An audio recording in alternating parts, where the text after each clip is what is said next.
I'm Andrew Tracy, he's Ellis Genge. And this is how I build my body.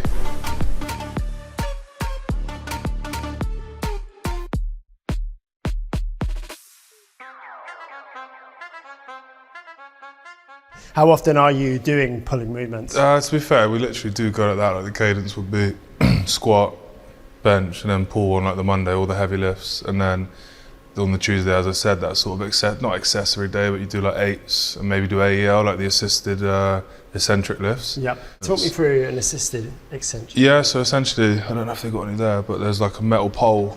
You don't have to use the pole, but we put like something you can clasp onto, and as I'm sort of pulling, I pull down on my own. Yep. And then you'd sort of hang on that weight bracket and pull it down and pull me back up, and I just resist as much as I can. So you're making the lowering portion heavier than the concept. I actually don't know why we do it. Do you want me to say? Yeah. Because you're stronger through that eccentric portion. So you're always going to be stronger in the lowering portion. So if you think of something like a deadlift, if you took a deadlift out of a rack, you could lower a lot more weight. Yeah. Maybe deadlift's a bad example, but so by doing that over eccentric, you're stressing the muscle through that eccentric position more than you'd be able to, because your concentric's always going to be the limiting factor. So think of your bench, same thing, like it's harder to push than it is to lower. So by adding that extra weight into the eccentric, you're overloading the eccentric portion. It's definitely exhausting, I can tell you that. Yeah, and it's good for growth as well. Yeah, it feels like that, to be fair. And when we do like big blocks, we always have like eccentric lifts in there. Even though it's like really technical and it's really like over eccentric lifts, it's like quite a fun bro-y thing to do. It is funny because obviously the person who's pulling down gives you a load of grief whilst you're trying to pull it back up. So it is a laugh, but yeah, it's exhausting. Should we get some reps in? Yeah, sure. Would you normally go with this sort of grip? I don't know. What's on there now? 45. So I do the full stack, to be fair. Oh. Is it 120, the full stack? 140 maybe? I don't think I do 140. And do you always go over close grip?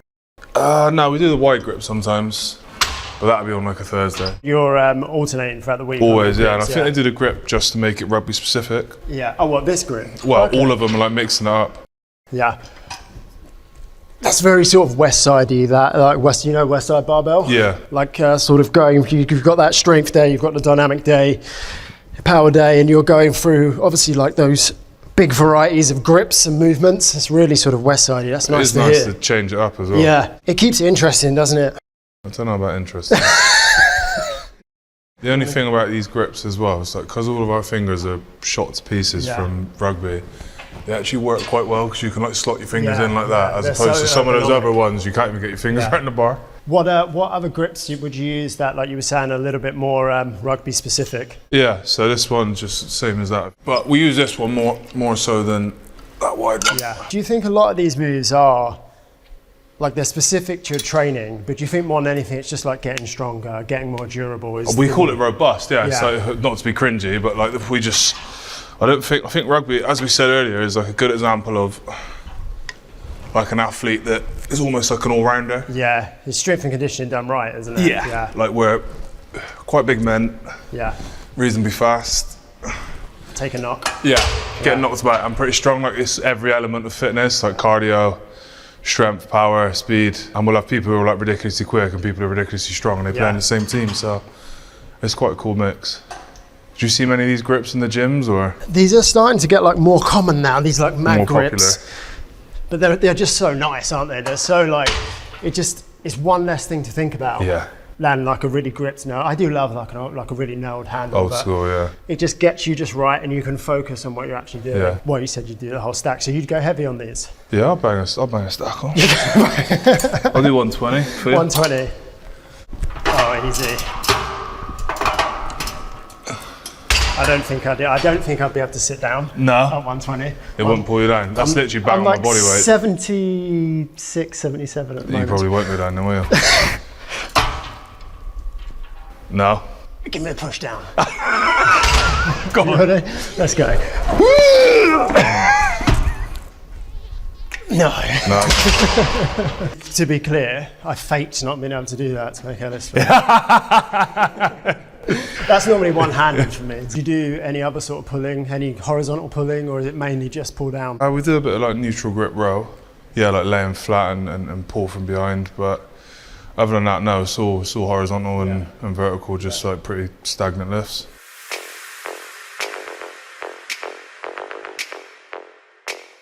So back squats, How often a week are you squatting? You know what, we don't actually squat as much as you probably think. We only squat about once a week. And then sometimes if we've got like a Sunday game, I'll try and get a session on the day off. But yeah, we'll go heavy once a week and then maybe do a bit of power like later on in the week on a Thursday or something. What's heavy for you? The 223 is my PB at the moment. PB. Well, yeah, it's not too much thinking I'm 120 kg, so I can't even do double my body weight. But It's not too much. we're building. Kilos, yeah. But yeah, we usually start with about 60 on the bar and then sort of build up. But obviously what phase you're in training wise depends on time of the year. So at the moment, because we're sort of tail end of the season, I'm just threes, twos, ones. Yeah, just heavy weights. Just heavy, sort of maintenance, trying to sort of, well, ironically, I hit a PB last week, but yeah, we're not actually searching for PB. Maintenance. Yeah, just that, but it's one of them, innit? You shouldn't be doing 6-8 reps now. Yeah. It's probably too late to build all that strength up. So yeah, you're just trying to sort of maintain it, I guess. Let's get some sets done.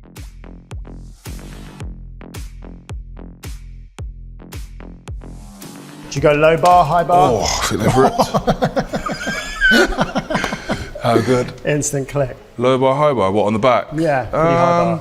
Yeah, I think so. Do you think this is high? I'd say high bar, yeah. Yeah, they're Low bar's like almost on your traps and it really folds you forward. Yeah. Yeah. Oh yeah, right down the back. Yeah, no, I don't do that. I saw it was your 223 kilo post that you put up the other day, wasn't it? Yeah. And someone called the depth police, didn't they? Tell me about that. Oh, I don't know. It's one of them, innit? Like anything you put out, you're gonna get feedback on. I'm certainly not going as low as you are right now, but I'd like to think for a big old lump I get low enough. But it's good feedback. It's good feedback. Whether it's wanted or not is a different story, but. Do you ever work with high reps in the squat? When I was younger, I used to do German volume training. Yeah. It was so popular at the time. Yeah, 10 sets of 10 reps. Yeah. And I'd superset that with lunges, but that was when I was at college and I was a little bit more into my training.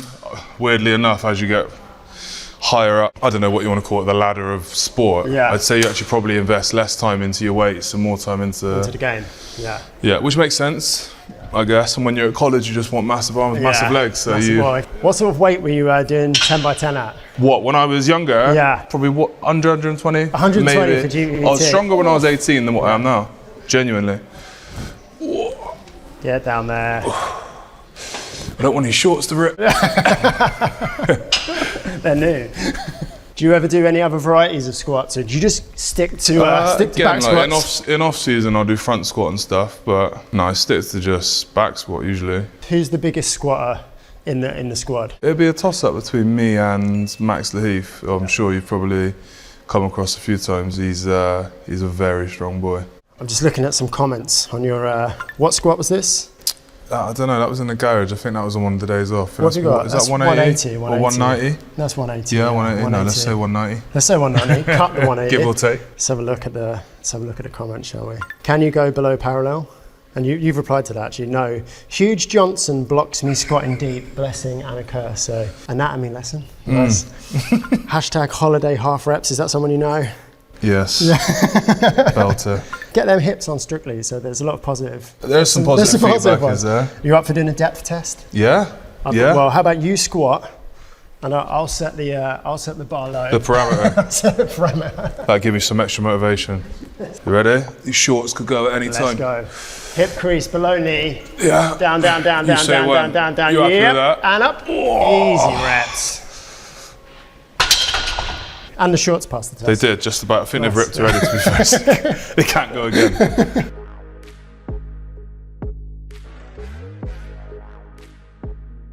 Bench press. We've done squats first, but where do you rate bench? If you had to lose one squat or bench, what would it be? For after rugby or now? Right now. I'd lose bench. You'd lose bench? Yeah. What about after? Just because squat's probably more important for my position. But after, no, you keep bench all day, won't you? Yeah, sure. You put squats to one side, skip leg day. How important is bench? Like, it's obviously quite it's a classic bro. Only really curls are more broy than bench. But how much carryover does it have to your rugby? I think the one about bench, it actually makes you quite robust, and that's what I like about it. Obviously, when you put bigger weights on as well, when it sort of comes off your chest. We had DEXA scans done, which was quite interesting, showing bone density, and all the front rowers who lifted over the tin, their chests were like so dense, and I can only put it down to chucking the weights about. Yeah, literally ribs. Like you got callous rib cage. So no, I think it's massively important, especially playing in the front row, to have a big bench the big squat. I've never heard that before. Like, is that you like actually the dexterity of feeling the No, I heavy enjoy bar it. Yeah, I hit enjoy your- it as an art. Nice. It's an art form. Nice. Well, let's hop on then. Let's get Should we bang some weight on? sets in. Yeah. Yeah. How often are you benching? Probably 2 or 3 times a week, but again, like different variations. So obviously you got like flat bench. We got roller press. You've done a roller press? Like a 30 degree with press. with like a big sort of barrel on the middle. Yeah. We do that quite a lot, but that's always high rep stuff. It's weird with bench. You like do so many reps throughout the year, and you never feel like you're done. Do you know what I mean? Yeah. You can never bench too much. No.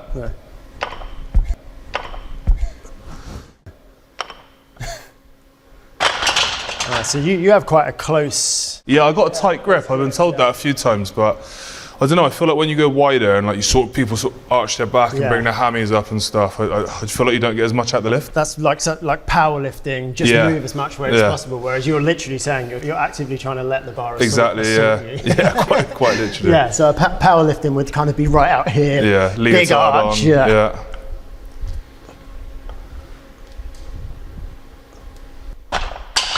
Easy. Do you all bench together as well? Yeah, well, like usually, so you got like a trainer, S&C, strength and conditioning coach, and they'll just sort of have your program. You'll more or less all do the same lifts, but just different weights. So you're just slamming different weights on for each person. I bet that's a good vibe. Yeah, I mean, as long as the tunes are right, it doesn't really matter, does it? What are your go-to bench tunes? I'm not in charge of music, and they usually just put on the iPad and click shuffle. There's a lot of country. Which is quite popular at the moment. If you were gunning for a PB, what would you put on in the garage? Probably Gets Artillery. Gets, nice. Something a bit nasty. Nice. And you're really accelerating that bar as well. Yeah, to be fair, we did power this morning, so. How many reps are you hitting this morning? Only 3s, but it's done on velocity per how far the bar travels. So the speed of the bar. Yeah, as opposed to peak. I don't know if it's peak actually. Anyway, you get a number at the end of it, and I won. And though you said you bench 3 times in a week, is that like Westside? You're doing? Yeah, I don't know. So like first session would be again on a Monday. I get all my heavy lifts on the Monday, so I squat and then bench. Exactly, yeah, because it's a bit of a down day in terms of running on field. So I do my squat, my bench, and relax a little bit. I don't have to run around. Whereas on like a Tuesday, for example, the day after, it's a very attritional day out there. So you'd want to do like sort of higher reps, less weight. Yeah.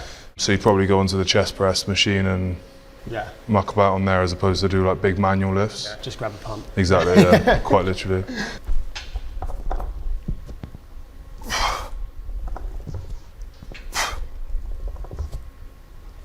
Good work.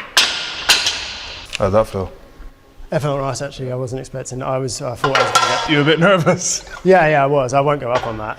When you're off season or you're sort of off program, do you do any like fun, just bodybuilding type stuff, or do you generally stick to just big compound moves? No, we do obviously like a lot of neck and stuff for scrums. Like when we come back, you want to be used to lifting weight, but in terms of arms and shoulders and all that sort of stuff, we get so much crossover from the rugby, you don't really need to. Yeah. So like, because I bench quite close grip, I get a pump from that anyway with my tries. So you don't train your arms, but you make sure you're always training your arms. Yeah, passive aggressive arm sessions. How close is your PB bench to your PB squat? Within 40 kilo, which is quite worrying. But to be fair, I hit the 180 when I injured my lower body, so you were bench specialising. I was benching every single day. Didn't have to worry about my lowers, that's all. Yeah. Hopefully it's a bit higher now.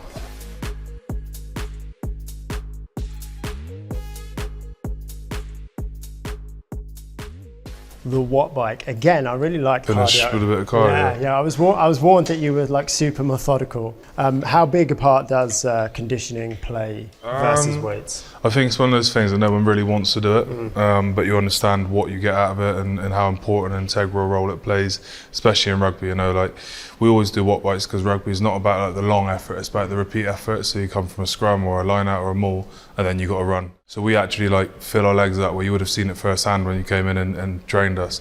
We'd fill our legs up and then try and do some cardio and run around like penguins. But you'd be good at high rocks. No, I don't think I was. But yeah, we sort of try to like write ourselves off and then train. Down. So it's method to the madness, I guess. Yeah.